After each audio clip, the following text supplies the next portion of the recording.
everybody. Welcome to another Conversations Over Coffee. I'm Bec Mihalic from Practice Ignition, and today I'm joined by Aly Garrett from All In Advisory. Thanks for joining me, Aly. Thanks for having me on. Today we're going to have a little bit of a chat around the realities that both Aly and I have faced with working from home with children and running accounting firms during the midst of a pandemic. It's been something I definitely did not anticipate ever happening in my career. I don't think anybody did, but it's certainly been an interesting journey. And Aly, you shared recently on LinkedIn a really open and honest view of that, which I appreciated. It was like a little glimpse into my life as well. It's fantastic. I knew every mum that was working from home would understand. And look, it was smacked with a bit of sarcasm because it was around the positives of working from home. But there are so many challenges. And, you know, I think in relation to, depending upon how many children you've got and what ages they are and where they sat, was the different experience that you had. And my experience was a year 9, a year 5 and a 2-year-old. And, you know, everything I'd ever outsourced had literally just come home. And I just realized that, whoa, this is going to be a bit of a challenge, and it certainly was. Yeah, absolutely. And I have, so I've only got 2 children, but I have the year 7, so brand new to high school, have absolutely no concept about what high school really means and is locked up at home. And a son in year 4 who does something like, I don't know, it feels like 56 after school activities that all got cancelled. So it's just this bundle of energy constantly that I now am responsible for all day. Yeah. And it was definitely a shock to the system because I've worked full time since my son, who's my second child, was 3 months old. So I never, for a variety of reasons, but I never really even had that time at home, which has been fantastic, but a whole new learning experience. Like I didn't really know how to do this even in a very basic way. And I think we have to be, you know, fair to ourselves and not kick ourselves down. You know, you can't be everything to everyone. You can't be the school teacher and the home mom and the, you know, running, you know, the leader of an accounting firm. You can't do all of those things normally, and that's not what our normal life is. And so I think we have to be kind to ourselves a little bit.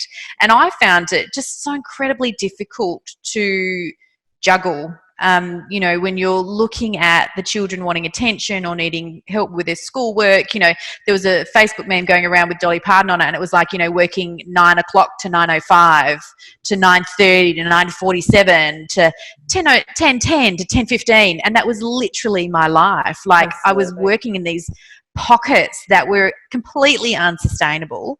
And when my 2-year-old went to bed, I literally booked all of my live calls and Zoom calls, and God forbid that she actually woke up before or after that she was supposed to, because all hell broke loose. And, you know, it was nearly impossible. And I was exhausted every day, just exhausted. Yeah, and I get that. Like, it's a whole new level of exhaustion. I don't remember actually feeling like this mental strain because we've got all of this going on, but we're going through a really difficult time anyway, like dealing with hard conversations with our clients, learning new legislation while we're sleep deprived. And then like I effectively, the last couple of weeks, because I felt like the kids' education was slipping because I'm not an educator.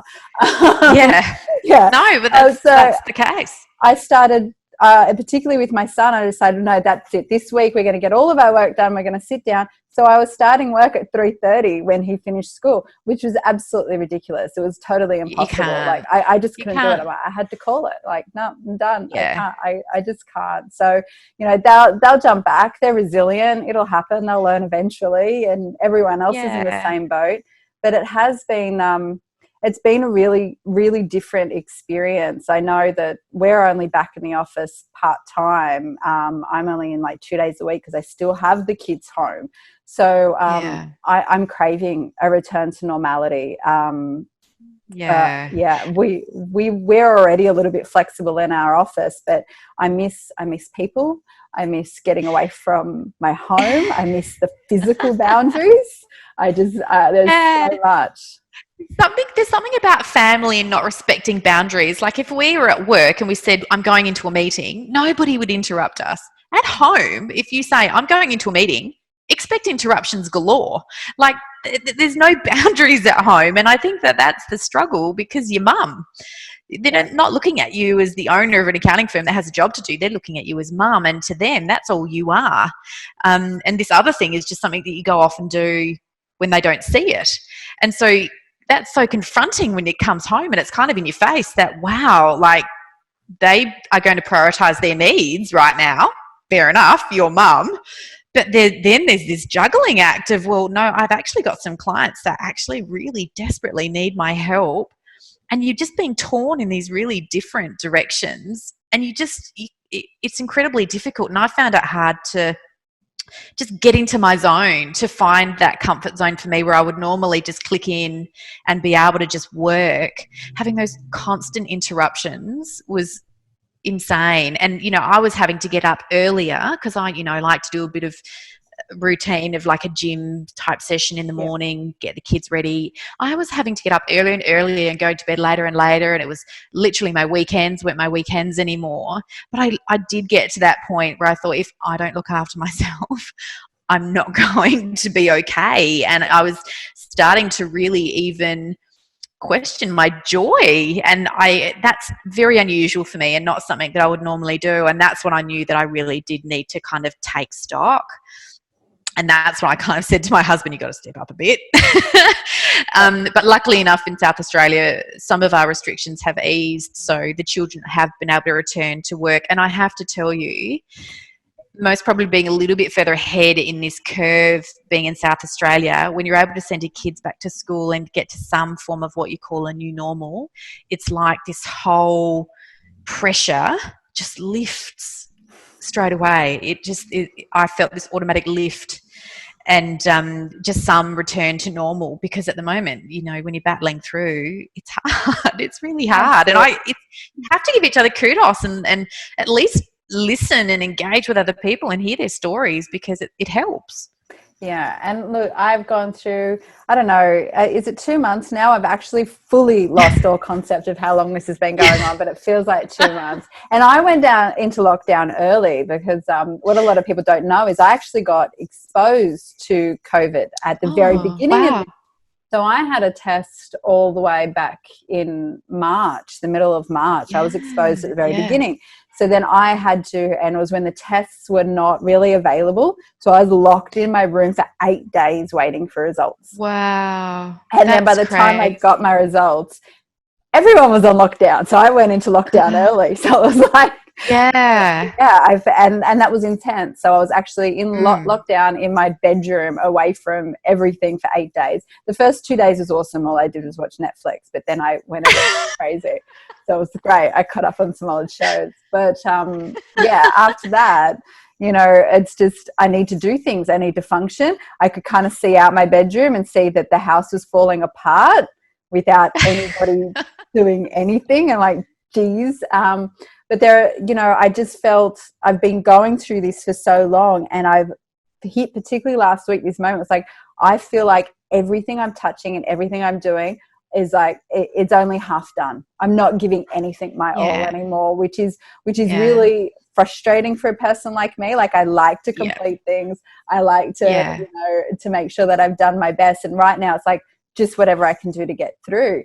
And that's what you have to do. But it's not sustainable mentally. It's like if I keep going on like this, so then it's all about changing the parameters of what success is. I think it is. And there's a couple of things that I've noticed. One, you need to be kind to yourself because you're doing so much. Two, I think people understand, like they've become a lot more understanding. I know that clients have become a lot more understanding of just my home environment and understanding that I can't take that phone call right now.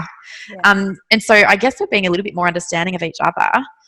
But it is going to pass, like everything in life. The one thing I try and do is find that little bit of positive, that little bit of joy. It is something that will pass. And if we compare it to what other countries are going through, gosh, aren't we lucky? But we still have to recognise that, gee whiz, it's hard.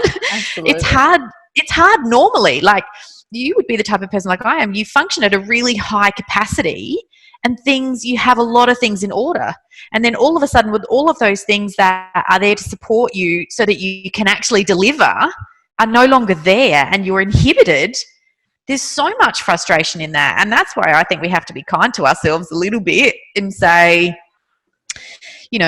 it's okay. And this is where the accounting community for me has really stood up, like being able to connect with it. Yeah.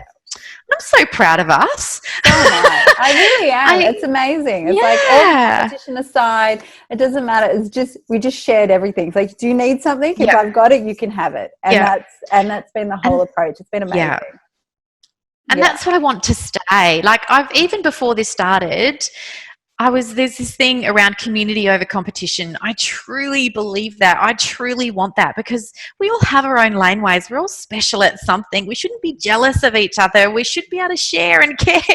Absolutely. And because that's really what's going to help our team. It's going to help our clients. It's going to help us.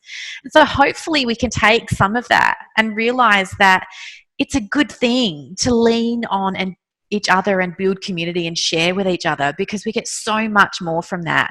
And without the accounting community and the relationships that we've been able to establish, I honestly don't think I could have got through day by day by day by day, because sometimes when I was really, really low, I'd get onto the socials like Twitter or LinkedIn, and somebody would have put something funny up, and it would just make me laugh. Yeah.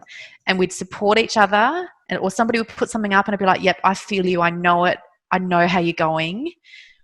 It's okay. Yeah. And I think that's what we need to take. Absolutely. And those days where it was really bad, it was like, they were the days I made sure I got on a Zoom call with other people. It's like, I need to, even if I don't say a lot, I just need to hear some other people who are going through this crazy time as well, because it's just insane. Yeah.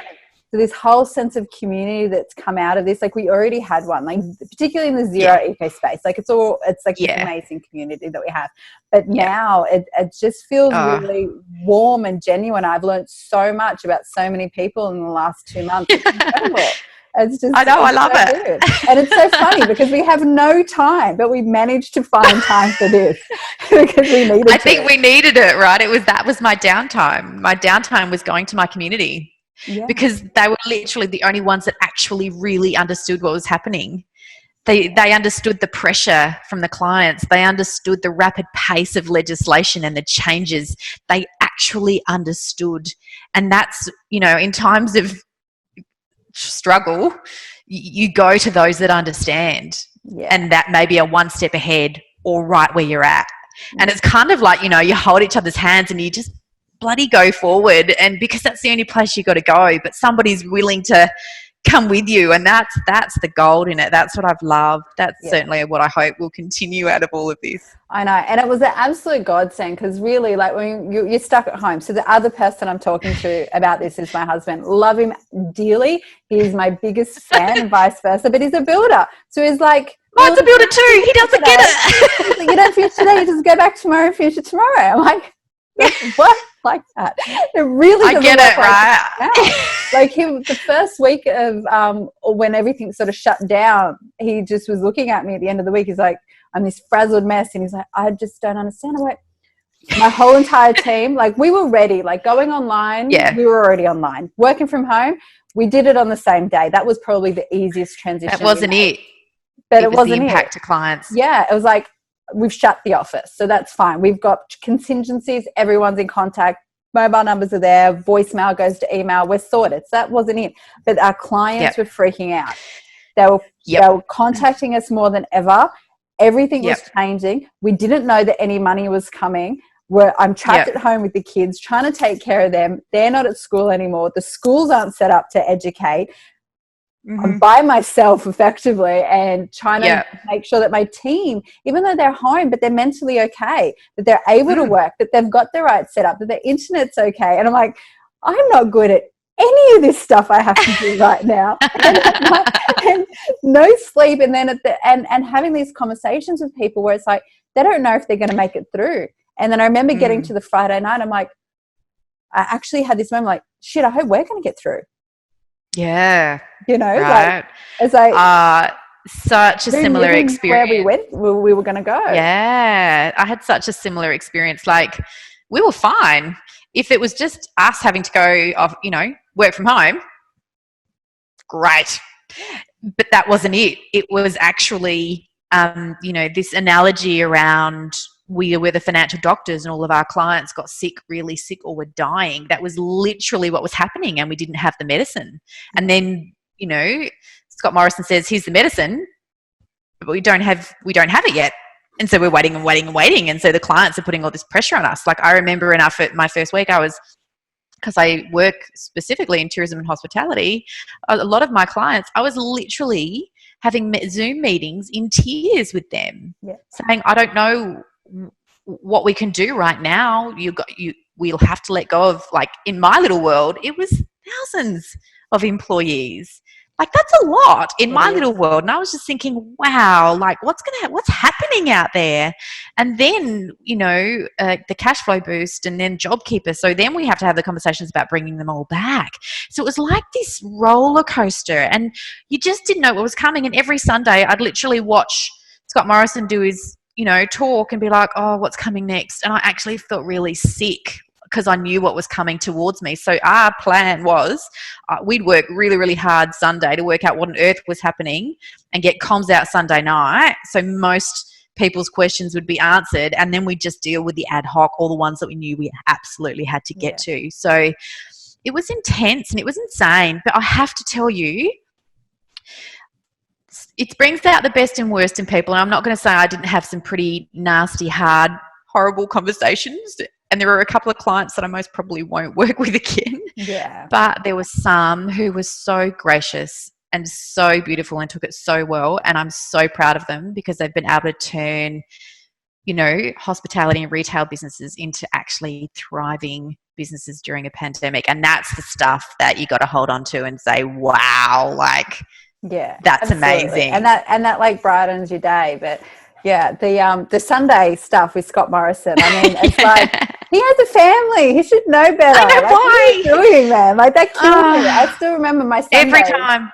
Yeah, I'm sitting there. Like, I'm every time it was literally like just watching TV, waiting. And my husband's looking at me like, what's going on with you? I'm like, and I had this smart ass response to him as well, which is like, I'm folding laundry because I've got no outsource help anymore with anything. So I'm doing all my own. I've spent the whole entire day cleaning, and now I'm sitting down waiting to have to learn about new legislation. I'm like, I'm the innovator of the year. Can't you tell? Yeah. I'm so with you. I got really mad in the end. I got really mad. Like, every Sunday, if I saw that there was going to be a news conference, I'd get really mad. Yeah. Like, I can't believe he's doing it to us again. Like, do you not understand? I need a day off. I know. And I'm sitting there like, there's just got to be a better way. But I think, like you, so we turned it all into like the one-to-many communications, which is what you did. So as quickly as possible, because it's not feasible to go out to your whole client base one-to-one. So we did webinars and newsletters straight away. And it was just like, come in. We had heaps. We had hundreds at some point on our webinars where we were just answering questions, which was great because we go, here's what we know. Ask us your questions. We would answer the questions. So then one person would ask a question and might answer 50 people's question, and then that's done, and then that one's sorted. And it was the best way to absolutely go about it. I couldn't imagine having to do it on a case-by-case basis for every single client. It was just not feasible. No. It was like putting your communications on warp speed. And like, I did lots of different variants. I didn't do webinars. I actually did videos, though, addressing the common questions that were getting asked or that I knew would get asked. We did, blogs, updated the website, emails, Loom videos, like the whole infographics, the whole shebang. But it was just constant. But the clients were so grateful, so super grateful. And, we won clients because some of our clients were talking to other business owners, and they were like, oh, my accountant hasn't even contacted me. And they're like, oh, no, these guys. And so they'd say, can we share the content that you're giving? I'm like, yeah, sure. And so we actually won clients during that period because of that communication and engagement. Like, it was so critical to kind of get on top. But that was more to save the tsunami hitting us. It was more a that's saving thing that ended up working well. I know, because I didn't want a repeat of that first week where we no. absolutely everyone. I cannot do this ever again. No. But, and my task there, like I took the role of being the client communicator, and I've got Lee, my general manager, who took the brunt of it, because my call was I wanted to protect my team from the noise, and that's why we actually had one of our most productive months last month, because my team were literally just head down, bum up doing work, and Lee and I were taking all the comms. And although that was stressful, and the size firm that we were able to do that. It worked, and we were the most skilled in doing it. We could take the pressure. I'm used to it. But yeah, it was, you learn so many new skills, and I just don't have the fear of over communicating with my clients anymore. Like, I'm literally, I started the first Loom video all nice, and by the last one I've got no makeup and a jumper and that's absolutely where I've hit all of these now. It's just so funny. I actually did a webinar the other day, and I put on a business shirt for the first time in ages, and they're like, "You're so dressed up." All of a sudden, I'm like, yeah, I know. Who am I? I know. It's like, actually get up and go to the office again and put, real pants on. I'm like, wow, this is exciting. It's got shoes. I know. I hope they all fit. I know. Yeah, it's great. It's those little things, though, that when you're allowed to do it, you actually enjoy. Yeah, that's getting back dressed. All right. Thank you so much for having this chat with me, just about generally your experiences over the last couple of months. And it does feel like we're getting to normality. So hopefully we'll actually get to catch up in real life again soon. That'd be nice. I hope so. Hopefully someone's brave enough to put on a conference somewhere that we can go to. There's got to be another Xerocon one day. Absolutely. Right. Thank you. Aly. It's been lovely. Thank you. Bye.